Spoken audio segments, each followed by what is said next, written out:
Pues bienvenidos a este noveno conversatorio. Ya el tiempo ha transcurrido rápido, agradecidos con Dios y yo agradecido con Rafa, con Fénix, con ustedes, porque pues estos conversatorios, pues esa finalidad de acercarnos a los códices divinos, tanto la tilma de San Juan Diego como la sábana santa de Turín, la presencia de la Virgen aquí en México, y lo comentaba yo el día de ayer, pues fue importante para traer la paz, pacificar un, un momento histórico donde hubo mucho derramamiento de sangre en esa lucha entre el pueblo español que venía, las culturas de los pueblos aquí en México, que había cierta resistencia, en fin. Y pues importante, la presencia de esta madre del verdaderísimo Dios por quien se vive. Esta madre que viene con un regalo, el regalo de el príncipe de la paz. Entonces viene precisamente a esa paz que no ofrece el mundo, sino que la ofrece Dios. Y el mismo Jesús lo dice, ¿no? Mi paz, la paz que yo les doy, no es la paz del mundo, no a la manera del mundo. Es una paz que va más allá de una tranquilidad, de una pasividad. Una paz que implica también conversión. La conversión implica reconocer a los demás y tratarlos con la dignidad que merecen, con el respeto por ser personas. De tal manera que estos códices nos llaman precisamente a eso, a trascender el tiempo y la historia, como ya lo hemos dicho en días anteriores. A tener nuestra mirada no solamente en dos imágenes grabadas en el tiempo, grabadas en un lienzo, sino ir más allá de eso, porque estamos llamados a esa presencia viva de Jesús, a esa presencia viva de María, definitivamente a la presencia de Dios entre nosotros. Que no nos quedemos contemplando las criaturas, sino que vayamos al creador de las criaturas, porque eso es lo que realmente importa. O sea, si nos quedamos solamente contemplando lo bonito de una imagen, pues no pasamos de eso, de una maravilla estética, sino que tenemos que ir a aquella conversión. El día de ayer hablé yo precisamente del perdón, ¿no? Y este perdón que Jesús nos enseña a dar, y Él mismo lo da, y que nos muestra precisamente eh, el, el cómo hacerlo, ¿no? O sea, no solamente nos dicen perdona, sino nos dicen cómo perdonar. Nos dice dar la vida por amor al amigo, y no solamente lo enseña como una doctrina, como una ideología, una filosofía, sino que Él mismo nos pone en ejemplo. Entonces, esto a nosotros, como católicos, pero también como mexicanos, pues nos tiene que llevar a una conversión, y no es solamente decir, pero yo ya creo en Dios, incluso ya estoy bautizada, ya participo de ciertas religiosidad, o voy a misa, hago mi oración A las reliquias. a las reliquias aquí en Torreón, pero tenemos que ir más allá, la conversión que trasciende pues esta temporalidad. Una conversión que también tiene que llevar a una reconciliación y a un compromiso de nuestra vida. En días anteriores nos preguntaba Rosario, ¿por qué Dios quiso plasmar estos lienzos? Pues precisamente para que trascendamos esa materialidad, y que nos demos cuenta de ese mensaje de amor, de perdón, que nos lleva a la conversión y al compromiso. ¿vale? Entonces, vamos cerrando el novenario, vamos cerrando ya estos conversatorios. Hemos ido retomando ciertos temas, pues como para ir cerrando, Rafa. Sí, fíjese, padre, yo estoy muy contento de haber podido participar en este proyecto porque finalmente evangelizamos por este medio. Eh, Estamos evangelizando porque estamos trayendo a la modernidad muchas cosas que se pensaban que eran solo materia de fe, ¿sí? Y que no tenía ningún sustento científico, y vemos que la ciencia precisamente es la que está fundamentando mucha de nuestra fe a través de todos los estudios que se han hecho, ¿no? Entonces, en principio, este proceso de evangelización, utilizando las nuevas tecnologías que usamos, inteligencia artificial para poder hacer estos videos, para poder llegar a todos ustedes, usamos la mejor tecnología que tenemos a mano. Agradecerle a Perla que nos ayuda muchísimo, Perla Vázquez, que es quien realiza estos videos, estos conversatorios. Y en ese sentido, pues, el proceso, pues, de que las imágenes como la Sábana Santa a lo largo de la historia han movido la fe de los creyentes, de la gente más sencilla como de la gente más estudiada de su tiempo y la realeza, y como en esta época en la que ya no somos crédulos, muchos de nosotros, bueno, sigue habiendo una enorme credulidad, pero anteponemos la ciencia a nuestra fe en muchas ocasiones. Bueno, pues ahí donde arreglándose toda esta circunstancia ha llevado a procesos de conversión muy interesantes. En el caso de la Sábana Santa, muy concretamente, científicos que eran ateos, judíos que realmente creyentes de su religión, personas de otras religiones musulmanes que han ido, que son científicos y que se convierten al catolicismo. Entonces, hay este proceso, pues, de conversión permanente en que se va generando a través de la Sábana Santa.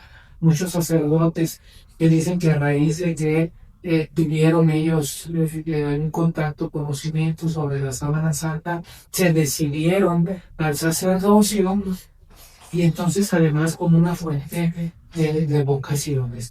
Pero a mí me gustaría hablar un poquito más sobre el fenómeno mariano, concretamente guadalupano, ¿verdad? En términos a lo mejor me voy a adelantar un poquito aquí con Félix, pero si nos situamos en el 2500, en los años 1500, en el siglo XVI, vemos cómo el cisma protestante, la reforma protestante de Europa, desangró la cristiandad. Le quitó más de la mitad de la población católica, aprovechando también muchos de los reyes de aquel entonces que podían sacudirse a la iglesia a través de este cisma y poder ellos mismos decirse jefes de la iglesia.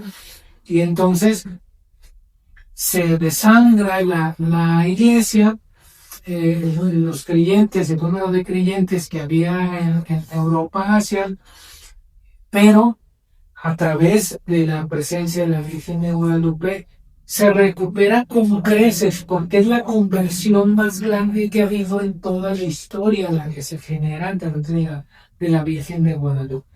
Y en ese sentido, yo quisiera darles de sesgo. Hay un libro muy bonito que se llama La Virgen que forjó una patria. Nosotros nos debemos 100% a la Virgen de Guadalupe, por eso todos los mexicanos somos guadalupanos. Hay ateos guadalupanos, hay gente que yo sí soy guadalupano. Y esta presencia, pues, que nos mueve hacia una nueva conversión que se puede llevar a partir de México, porque estamos viendo a una Europa que es la cuna de la cultura cristiana occidental, que está siendo invadida por los musulmanes, que está contaminada por una cultura woke, una cultura de la ideología de género, una cultura de la no reproducción, una cultura muy de muerte, decía San Pablo II, la cultura de la muerte, sí, que está reinando en Europa, y que lo que está originando es que todo ese vacío que se va generando en Europa lo van cubriendo los musulmanes con una cultura totalmente diferente, pero que queda con una mentalidad de destrucción de la cultura cristiana occidental. Y en ese sentido, lo que veíamos nosotros es este futuro que puede generar México, que puede generar esta conversión que generó la Virgen de Guadalupe. Les decía yo, a ver, si en Alemania no hay personal que pueda cuidar a las personas de la tercera edad porque se desangró totalmente, se acabaron los jóvenes, ya no hay quienes tengan esos estudios, esos conocimientos que puedan venir a cubrir a toda la ancianidad y ya se está muriendo por allá. Y entonces pudiéramos hacer un convenio con las empresas alemanas, con las empresas francesas, con las empresas de Inglaterra, y decir, aquí tenemos nosotros jóvenes que están deseosos de emigrar a Europa, que tienen una mentalidad mucho más cristiana, una raíz mucho más cristiana que los musulmanes, que son totalmente ajenos, y entonces a través de nosotros, de los pueblos de Latinoamérica, no solamente de México, sino de toda Latinoamérica, pudiéramos ayudarles a poder recuperar Europa para la cristiandad. Y México puede jugar mucho este papel. Desgraciadamente estamos ya también contaminados en esta cultura. Agarramos la cola de todo lo que sucede en el mundo. Cuando estamos viendo que ya no les funcionó y que están saliendo de estas situaciones, nosotros apenas vamos a entrar, ¿verdad? El lenguaje inclusivo famoso, que me parece un idiotez, y que ya en Europa, en las universidades, en los gobiernos lo están dejando de un lado. Nosotros en México apenas lo estamos viendo como la novedad y lo estamos promoviendo sin ton ni son y sin saber todas las consecuencias que puedan traer. Y entonces México tiene un papel, decíamos, glorioso, luminoso en la historia del mundo. El papel que nos da la Virgen de Guadalupe, el hecho de que esté aquí con nosotros y el hecho de que siga convirtiendo cada vez más gente en el mundo, de un motor de conversión, nos puede mover a ser simple y sencillamente los salvadores de la cristiandad de nueva cuenta en toda la vida. Es una misión que tiene México, es la misión que tiene México, porque ella quiso ser mexicana, ¿verdad? Quedarse en México, en toda su indumentaria, en sus rasgos, ya lo comentaba Félix, y este México que es glorioso por naturaleza, ¿no? O sea, este México que sí, bien lo has dicho, muchas veces vamos agarrando ya la colita de lo demás. Y ahorita pensaba también en la cuestión de la tecnología, ¿no? En algunos lugares de Europa, incluso el mismo Japón, China, a ciertos niveles escolares no les permiten el uso de la tecnología para que se desarrolle la inteligencia humana antes de usar la inteligencia artificial. Y aquí más bien se está promoviendo mucho el uso de la tecnología artificial en niveles escolares muy bajos, y por lo tanto la inteligencia humana no la desarrolla, ¿no? O sea, entonces aquí sí es importante, y esta es parte de la conversión. Esta es parte de la conversión que se va dando desde ese ámbito de fe, desde ese ámbito de ser iglesia, ¿no? Y la conversión no es solamente de los grandes estudiosos, de los grandes científicos, sino la conversión que se va dando incluso de muchos que van simplemente como turistas a Turín, ¿no? Es parte del recorrido. Muchos hablan de turismo religioso que hay en Europa o en muchos otros lados, Y parte de este turismo religioso, pues es para ir a Turín y ver la sábana. ¿Y cuántos peregrinos o cuántas personas que llegan a Turín y simplemente al ver la sábana santa y las explicaciones que se les dan y todo, y ahí viene la conclusión, ahí viene esa espinita, ¿verdad?, en el corazón, y que dicen, a ver, vamos a ver por dónde va eso. Y lo mismo podemos decir aquí en México, ¿no? Ya decías, la Basílica de Guadalupe es el santuario mariano más visitado en el mundo, y muchos van a la Ciudad de México, tanto de aquí mismo, de mexicanos de otros estados que van a la Ciudad de México y van a la Basílica, muchas veces simplemente porque somos guadalupanos, ¿verdad? Son de otras denominaciones religiosas, pero ir a la Ciudad de México y no visitar la Basílica es como no ir a la Ciudad de México. Y ahí también entran políticos, y ahí entran ateos, y ahí entran musulmanes, y la conversión que se logra a través de esto, ¿no? Esta conversión que decíamos va más allá de algo personal y individual, sino que esto nos lleva a una conversión más amplia. A esta conversión que incluso en 1531 fue posible, y si me permites hacer una pequeña síntesis, un pequeño resumen de estos elementos que hemos platicado a lo largo de los conversatorios pasados, de los conversatorios. Esta conversión, porque primero se pensó que nada más era una imagen y como tal se hace el estudio de que si es una imagen a nivel estético, y pues cumple con todas las leyes de la estética, incluso hasta de lo audio. Esta reciprocidad, incluso hasta de cómo medirla, la proporcionalidad, cuestiones que solamente tenían los griegos en sus obras 500 años antes de Cristo, y que se retoma para el humanismo del Renacimiento, por la misma época en que se aparece la Virgen de Guadalupe, como bien utilizaba acá. Estos elementos que aunque no los se puede interpretar, decíamos desde el principio, me dicen algo. Y eso es lo que me mueve. En la sábana santa llega, no lo entiendo del todo, pero llega y hay algo que me mueve. Eso a nivel estético, obviamente se le llama poiesis. Entiendo el mensaje, capto el mensaje aunque no lo entiendo, no lo pueda decodificar, no lo pueda interpretar. El indígena pudo decodificar el mensaje de la Virgen de Guadalupe, y es donde se da toda esta conversión a que hablamos el día de ayer, de los 9 millones de un jalón, gracias a que ellos pudieron decodificar, interpretar ese mensaje guadalupano, ese mensaje a través de todos los elementos, y ahora sí ya entró en materia, de las nubes, es decir, la Virgen viene del cielo, los rayos. Ella no viene eclipsando o tapando el sol, simplemente viene rodeada de luz. Viene en un manto azul verde color turquesa, que significa que es reina, que es emperatriz. Y me recuerdas de ese momento, el pequeño detalle que decías, cuando se le puso la corona, no es que ya no es necesaria.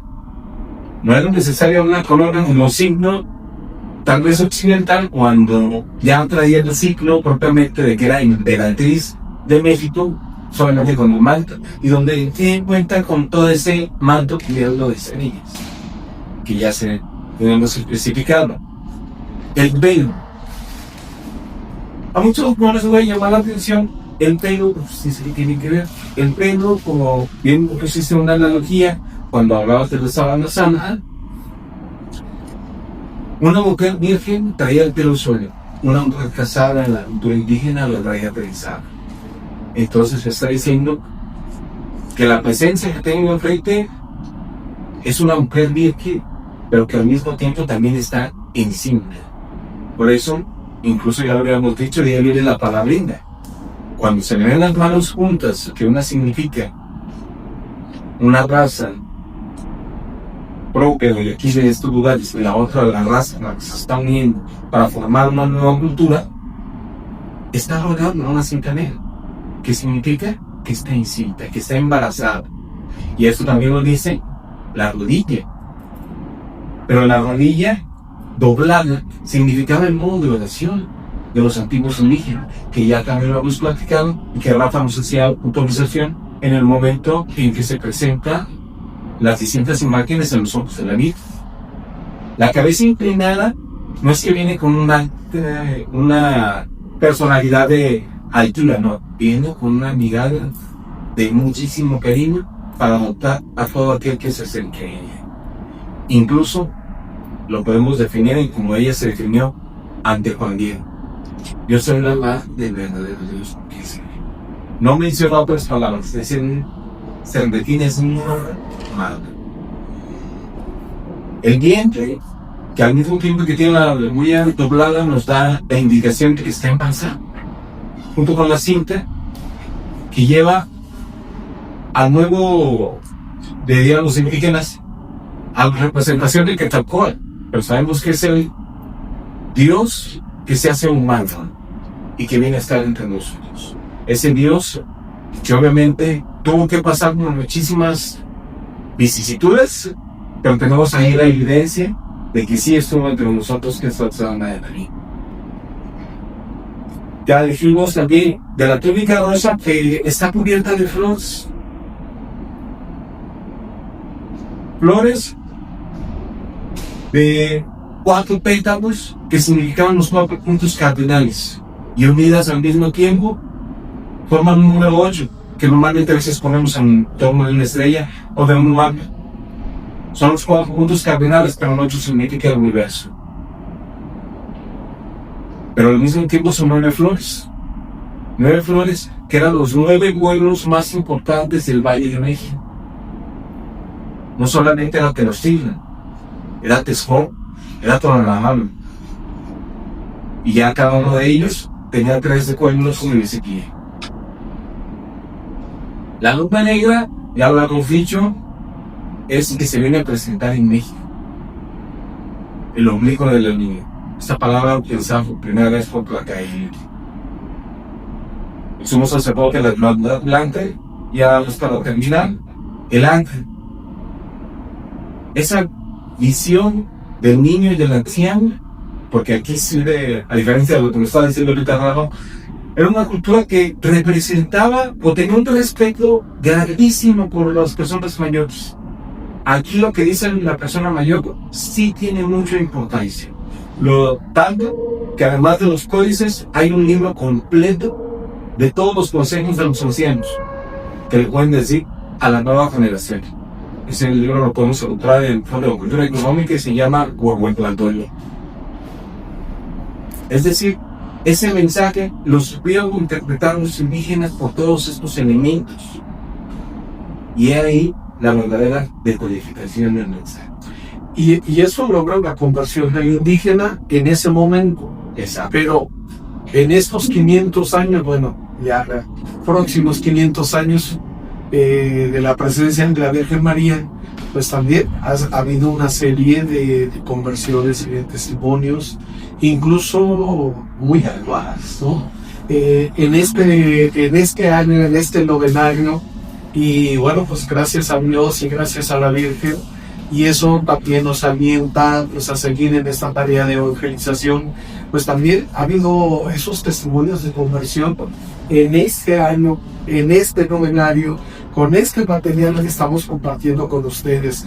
Y no somos nosotros, ¿no? Y eso es algo bien importante. Ahorita decías esta Virgen María, que desde que se le anuncia que va a ser la madre del Salvador, no cae en una actitud de soberbia de decir, vengan a servirme, ¿no?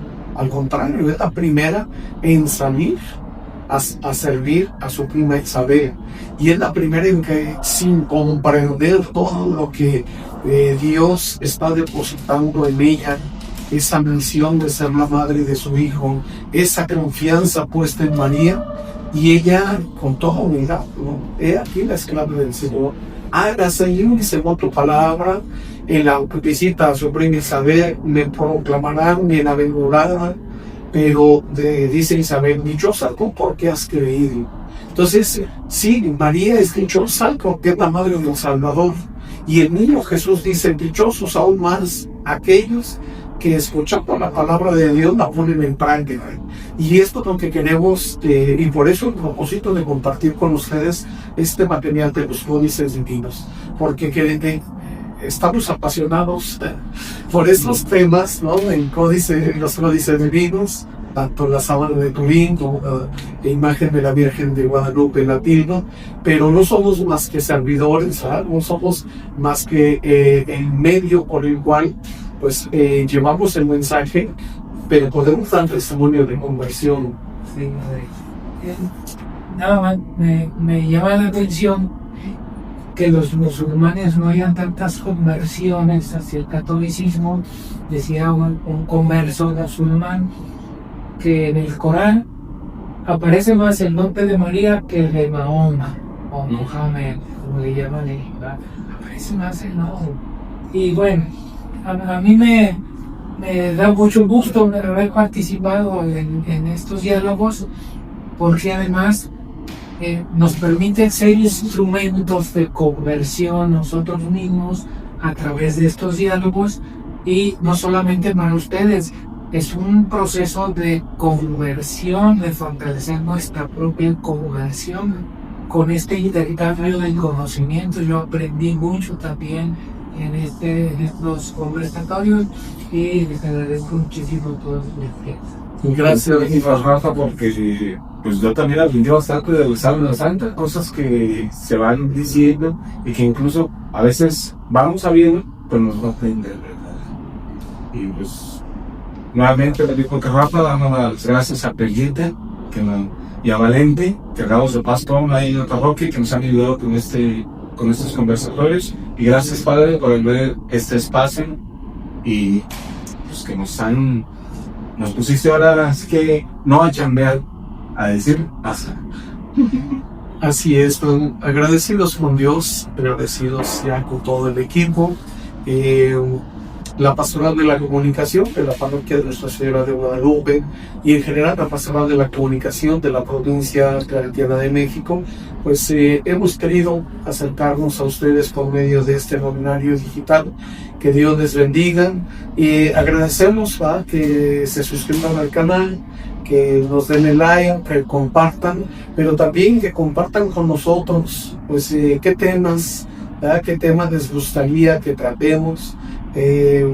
Preparamos desde que seamos especialistas en todo, pero con todo gusto, si hay algún tema de su interés, pues lo podemos preparar y ahí vamos compartiendo con ustedes estos momentos. Agradecidos pues con nuestra Madre, la Virgen de Guadalupe, esta Madre que nos pone ejemplo de evangelizadora, esta Madre misionera. Es que también nosotros como misioneros claretianos queremos evangelizar y compartimos esta misión con la Virgen de Guadalupe y con el movimiento de sembradores. Gracias, que Dios les bendiga. Hasta pronto. Hasta luego.